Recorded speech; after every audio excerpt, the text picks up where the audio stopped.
Section formula it is use to divide any line into two part in m/n ratio.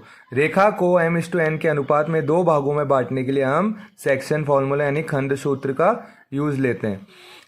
जब अगर आपके line internally divide की जाए m/n के ratio में, है ना, आंतरिक रूप से जब इनका विभाजन करें, जैसे यहाँ पे आप देख रहे हो ये दो हमारे पॉइंट थे इस लाइन के b और c, ठीक है, इनके कोऑर्डिनेट थे x1 y1 x2 y2। अब हम इसको इंटरनली डिवाइड कर रहे हैं यहाँ से, तो इस इंटरनली डिवाइड करने से हमें थर्ड पॉइंट मिला जिसके कोऑर्डिनेट, जिसके निर्देशांक है x, y।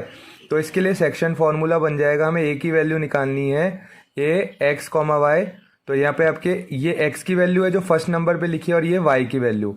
आप इस a पॉइंट के लिए x और y की वैल्यू निकालना चाहते हो, तो x की वैल्यू निकलेगी m x2 plus n x1 upon m plus n, this is m plus n।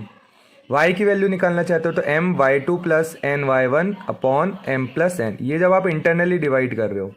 जब आप एक्सटर्नली डिवाइड करोगे, जब आप, है ना, एक्सटर्नली डिवाइड करोगे मतलब भाइये, तो आपके जो सेक्शन फॉर्मूला है वो बन जाएगा x की वैल्यू के लिए m x2 माइनस माइनस आ जाएगा बस, है ना, इंटरनली में प्लस आता है, इधर आपके माइनस आ रहा है, minus n x1 upon m minus n।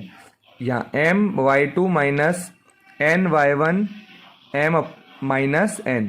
ये देखिए ये आपके दो पॉइंट थे b और c, इनके कोऑर्डिनेट थे x1 y1 x2 y2, ठीक है। अब आपने क्या किया, इस लाइन को एक्सटर्नली डिवाइड किया है, तो जो पॉइंट है डिवीजन का वो बाहर आएगा, तो इसके कोऑर्डिनेट है x और y और हमें इसकी वैल्यू निकालनी है। तो देखिए जब ये बाहर की तरफ है तो आपके एंटीसीडेंट आ रहा है m और कॉन्सिक्वेंट ये रहा c से a n, तो m/n में ये लाइन आपकी डिवाइड हो रही है, बट एक्सटर्नली, बाहरी, है ना, बाह्य। तो इसीलिए आपका सेक्शन फॉर्मूला बना ये m x2 minus n x1 upon m minus n। ये x की वैल्यू हो गई a पॉइंट के लिए, a पॉइंट के लिए y की वैल्यू हो जाएगी m y2 minus n y1 upon m minus n। Mid point theorem, मध्य बिंदु प्रमेय।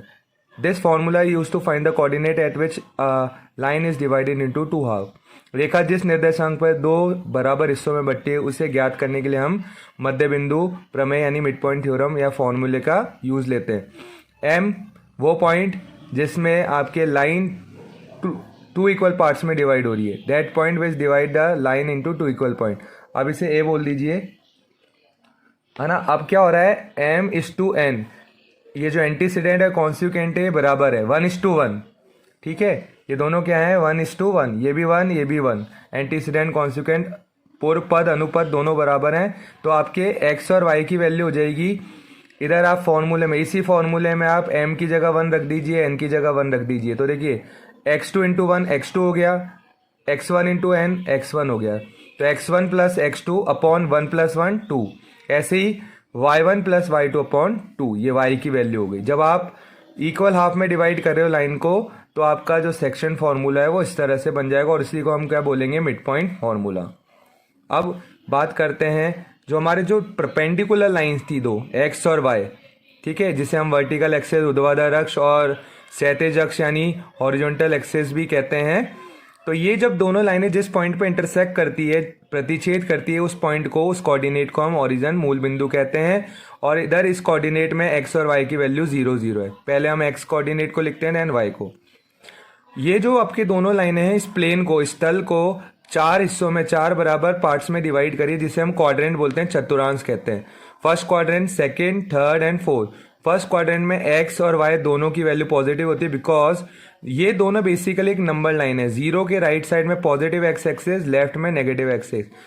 जीरो के राइट में, तो राइट वाला साइड अब आपके अप साइड में चलेगा, इसलिए y अप साइड में आपके पॉजिटिव होता है और डाउन साइड में नेगेटिव होता है। इसीलिए फर्स्ट क्वाड्रेंट में x y दोनों की वैल्यू जो भी आएगी वो पॉजिटिव आएगी।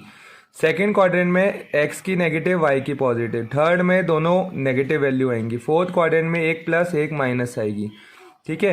तो कोई भी पॉइंट अगर आपके प्लेन में है, तल में है, तो उनमें x y दोनों की वैल्यू होगी, बस इस साइन के साथ, क्वाड्रेंट के अकॉर्डिंगली। लेकिन अगर ओरिजिन पे है तो दोनों की वैल्यू 0 होगी। अगर कोई पॉइंट किसी एक्सिस पे है, लाइक ये वाला पॉइंट ले लिया, तो ये x एक्सिस का पॉइंट है, तो इसमें ओनली x की वैल्यू होगी और y 0 होगा। ऐसे ही नेगेटिव साइड भी, x नेगेटिव, वैल्यू तो होगी x की लेकिन, और y की वैल्यू 0 होगी। और अगर कोई पॉइंट y एक्सिस पे है तो उसमें ओनली y की वैल्यू होगी और x 0 होगा। नेगेटिव साइड भी सेम यही है, ओनली y की वैल्यू होगी विथ नेगेटिव साइन और x की वैल्यू 0 होगी। Now area of triangle in Cartesian plane, जो निर्देशांक तल है उसमें त्रिभुज का क्षेत्रफल निकालने का सूत्र, half x1 into y2 minus y3 plus x2 y3 minus y1 plus x3 y1 minus y2। ये क्या है आपको पता है? ट्राइंगल में 3 वर्टिसेस होते हैं, तो ट्राइंगल के 3 वर्टिसेस हैं तो जो आपके कोऑर्डिनेट्स होंगे, निर्देशांक होंगे, वो भी 3 होंगे, x1 y1, x2 y2 और x3 y3।